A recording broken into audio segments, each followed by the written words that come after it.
President Moon Jae-in is in Singapore on the second and final leg of his 6-day two-nation tour, which also took him to India. In Singapore, the South Korean leader will continue his diplomatic efforts to expand the nation's business horizons. Our chief Blue House correspondent Moon Connyoung reports from Singapore.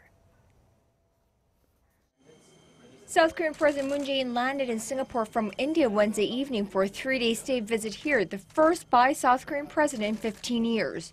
His first full day in the Southeast Asian country kicks off on this Thursday with an official welcome at the Istanta, or the presidential palace, before a bilateral summit with Singapore's Prime Minister Lee Hsien Loong.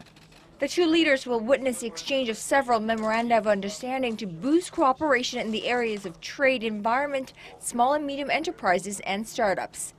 Although most of the day's focus will be on promoting business relations between the two economies, with the South Korea-Singapore Business Forum also scheduled for the afternoon, Messrs. Moon and Lee will also likely discuss developments on the Korean Peninsula. The security situation has become less tense this year, with missile launches by North Korea replaced by historic meetings and dialogue, namely President Moon's two summits with North Korean leader Kim Jong-un and the North Korea-U.S. summit on June 12th right here in Singapore.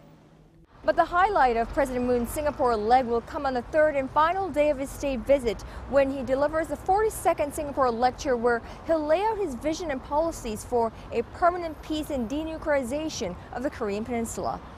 Traveling with the South Korean president, Moon Connyoung, Arirang News, Singapore.